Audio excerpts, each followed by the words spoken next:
Welcome back dear students, my self Kasim Qureshi. आज के session में हम वर्ड प्रॉब्लम्स देखेंगे क्वाड्रेटिक इक्वेशन का। ठीक है, क्वाड्रेटिक इक्वेशन मतलब ax² plus bx plus c is equal to 0। ये एक स्टैंडर्ड फॉर्म है क्वाड्रेटिक इक्वेशन का। क्वाड्रेटिक इक्वेशन को जब हम सॉल्व करते हैं तो जो आंसर्स मिलता है उसे हम रूट्स कहते हैं।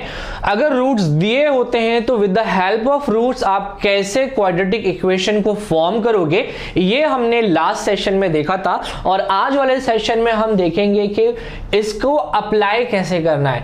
कोई भी आपको इक्वेशन दिया होता है तो एक्चुअली उस इक्वेशन को आप वर्ड फॉर्म में कन्वर्ट करके किस तरीके से डे टू डे लाइफ में हम उसको सॉल्व कर सकते हैं। ठीक है, सो बेसिकली वर्ड प्रॉब्लम्स करने वाले हैं और वर्ड प्रॉब्लम्स को आप नजरअंदाज नहीं कर सकते हो क्योंकि ये इंपॉर्टेंट पार्ट होता है आपके मैथमेटिक्स का, जहां पे लास्ट के जो 5 मार्क्स के 4 मार्क्स के जो क्वेश्चंस होते हैं, बड़े क्वेश्चंस जो होते हैं, ठीक है, आपको 4 मार्क्स का ही क्वेश्चन होता है महाराष्ट्र बोर्ड में, तो जो बड़े क्वेश्चंस जो होते हैं इसको कैसे सॉल्व करना है, इसके ट्रिक्स मैं आपको बताऊंगा।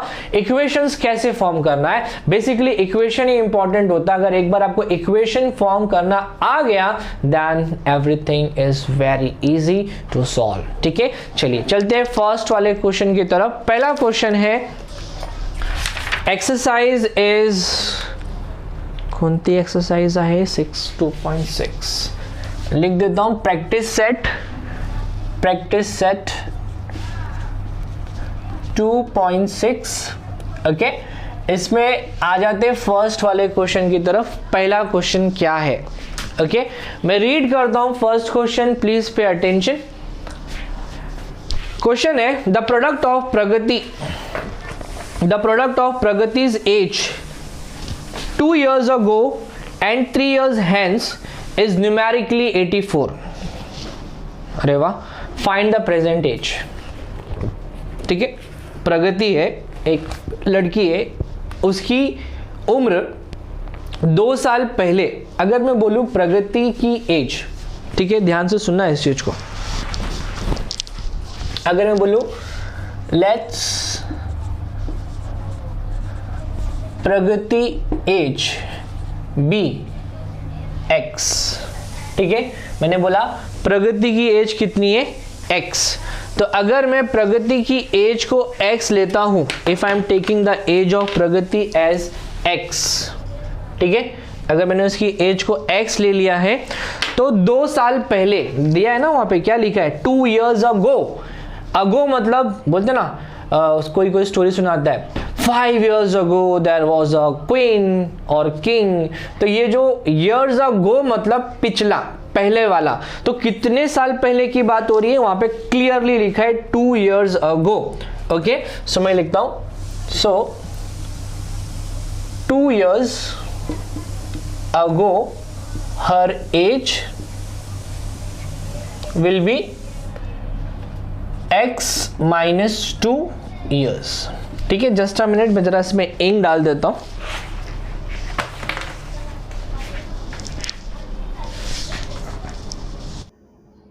सो स्टूडेंट, नून ऐप एक सोशल लर्निंग प्लेटफॉर्म है।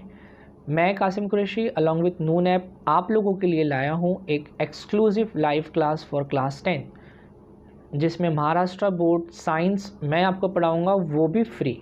ठीक है, डेली ये क्लास कंडक्ट किया जाएगा at 9 PM every day student, free of cost. इसमें एक भी रुपया आपसे कोई नहीं लिया जाएगा।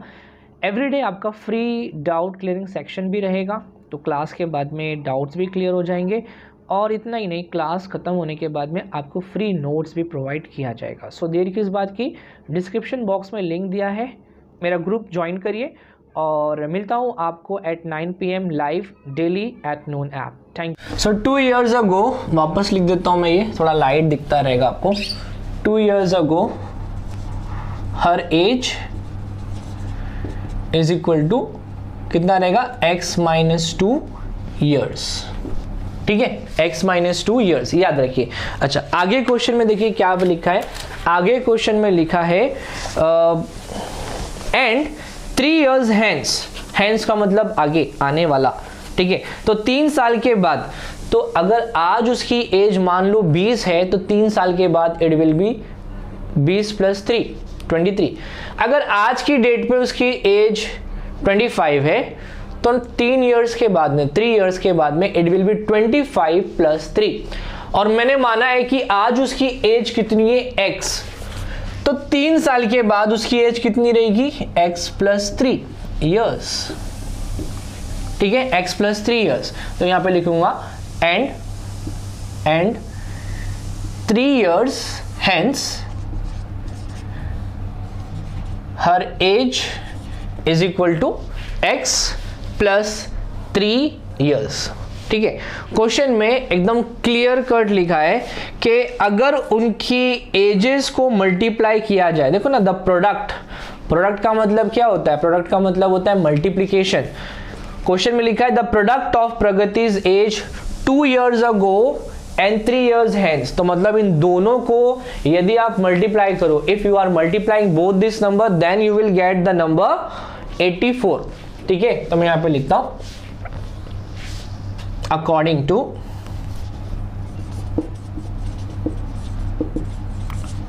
टू गिवन कंडीशन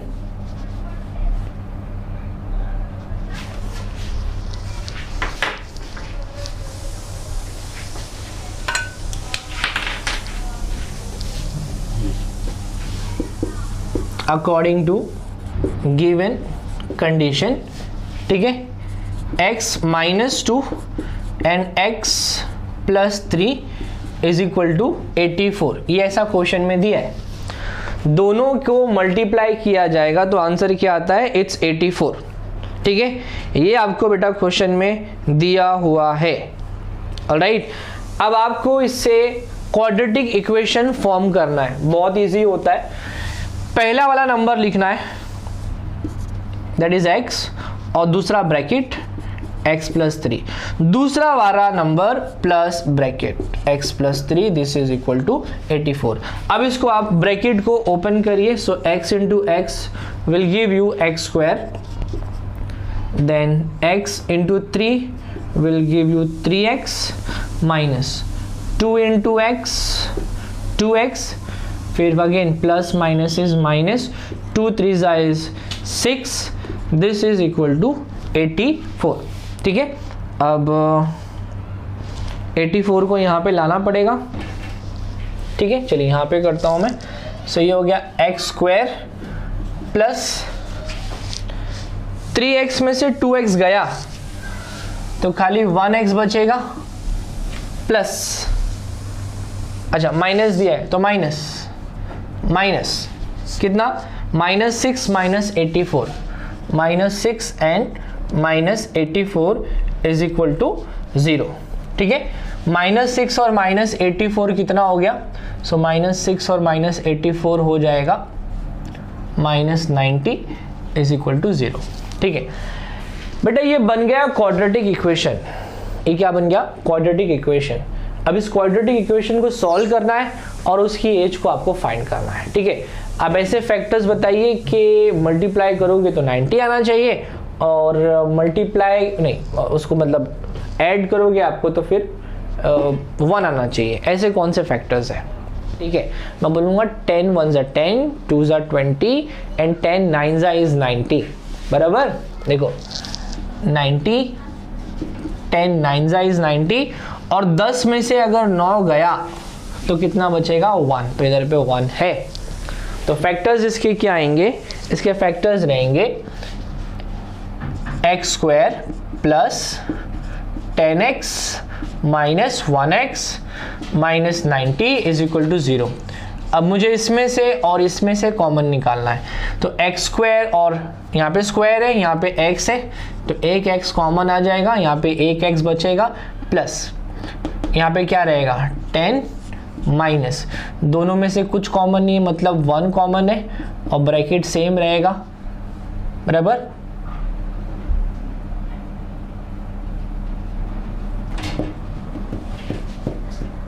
क्या मिस्टेक किया है बाबा, हाँ यहाँ पे मैंने मिस्टेक किया है, 10 में से 1 नहीं, 10 में से 9। ठीक है, 10 एंड 9 है ना, तो ये मैंने मिस्टेक किया। 9x, तो यहाँ पे आएगा 9 बराबर। तो 9 कॉमन आएगा तो 9 10 is 90, this is equal to 0। अब दो ब्रैकेट सिमिलर है तो मैंने पहले ब्रैकेट को ऐसा लिखा और second bracket as it is, this is equal to 0। So x minus 9 is equal to 0 और x plus 10 is equal to 0। ठीक है, सो यहाँ पे मिलेगा x इज इक्वल टू 9 और x is equal to minus 10। अब प्रगति माइनस 10 मतलब उसके पैदा होने से 10 साल पहले, तो माइनस में एज नहीं होती, हम सबको पता है। किसी को सुना है my age is minus 10, my age is minus 45, ऐसा नहीं होता, माइनस में एज नहीं होती। ठीक है, तो यहाँ पे आपको रीजन लिखना पड़ेगा। ठीक है, क्या लिखोगे? But the age cannot be negative, therefore x is equal to 9 और लास्ट में आप स्टेटमेंट लिखोगे therefore Pragati age, present age बोला है ना, क्या बोला है? प्रेजेंट एज, हाँ present age. So Pragati's present age is how much? is 9 years। ठीक है, प्रगति का प्रेजेंट एज कितना है? 9 years है। ठीक है, प्रॉब्लम सेट बड़ी है तो मुझे बड़ी वीडियोस नहीं बनाना है, हार्डली 20-25 मिनट्स का वीडियोस अपना रहेगा ताकि मुझे भी एडिटिंग के लिए इजी पड़ जाए, अपलोडिंग के लिए इजी पड़ जाए। तो पहले वाले लेक्चर में, मतलब ये जो लेक्चर चल रहा है, इसमें मैं आपको 2 सम्स बताऊंगा, question number 1 and question number 2। इसके बाद नेक्स्ट वीडियो बनाऊंगा जिसमें क्वेश्चन नंबर 3 और क्वेश्चन नंबर 4 रहेगा। सो ऐसा 2-2 करके हम लोग कंटिन्यू करेंगे ताकि एक साथ में वीडियो भी लंबी ना हो जाए। ज़्यादा लंबी वीडियो हो जाती तो मुझे भी प्रॉब्लम होता है उसको एडिटिंग एंड क्रॉप करने के लिए और प्रोसेसिंग करने के लिए। ठीक है, तो ये बेटा आपका फाइनल स्टेटमेंट रहेगा। अच्छा, अब मैं यहाँ पे आपको ये बता दूं कि इसके ऊपर आपको मार्क्स कैसे मिलते हैं। ठीक है, लाइक इक्वेशन फॉर्मेशन के लिए हम आपको हाफ मार्क्स देते हैं, इसके लिए हाफ मार्क्स मिलता है। तो अगर ये स्टेटमेंट्स आप मिस करते हो तो आपका आधा मार्क्स चला जाता है। कुछ बच्चे क्या करते हैं, इसका कैलकुलेशन रफ पे करते हैं, यहाँ पे डायरेक्टली यहाँ से स्टार्ट करते हैं, तो इसके लिए आधा मार्क्स होता है, वहाँ पे आपका हाफ मार्क्स चला जाएगा। ठीक है, फिर ये जो फैक्टर्स आप निकालते हो इसके लिए मार्क्स मिलता है। लास्ट में जो स्टेटमेंट x की वैल्यू आपने फाइंड आउट करी, इसके लिए मार्क्स मिलता है। और अगर आपने ये लास्ट स्टेटमेंट नहीं लिखा कि क्वेश्चन में एकदम क्लियरली आपको पूछा है find Pragati's age, present age, तो अगर आपने फाइंड प्रगतिज एज का स्टेटमेंट नहीं लिखा है, therefore the age of Pragati is this जो भी कुछ है, उसके लिए फिर आपका हाफ मार्क्स कट जाता है। ये शो करने का कोई मार्क्स नहीं होता है, बट ये आप किया करो, क्योंकि अगर आप ये नहीं करोगे तो शायद मिस्टेक कर सकते हो। सो मिस्टेक्स को अवॉइड करने के लिए उसको आप करना। ठीक है, चलिए बढ़ते हैं हम नेक्स्ट क्वेश्चन की तरफ। चलिए नेक्स्ट सम स्टार्ट करते हैं। Question number 2। क्वेश्चन नंबर 2 दिया है the sum of squares of 2 consecutive even natural number. ठीक है, क्वेश्चन नंबर 2 हम स्टार्ट करते हैं। क्या दिया है? द सम। सम का मतलब मैंने बता दिया है, प्लस होता है, ओके, एडिशन, सम, देन मोर देन, ये सब प्लस में आएगा, लेस देन, डिफरेंस, ये सब नेगेटिव में आएगा। और अगर मैं बोलूँ प्रोडक्ट, तो प्रोडक्ट वर्ड मल्टीप्लिकेशन में आएगा, सिमिलरली रेशियो दिया रहेगा तो फिर वो डिवीजन में आएगा। यहाँ पे क्लियरली सम लिखा है। ठीक है, the sum of the squares of 2 consecutive even natural numbers is 2, 4, 4, find the numbers. तो सबसे पहले मैं लेता हूँ, let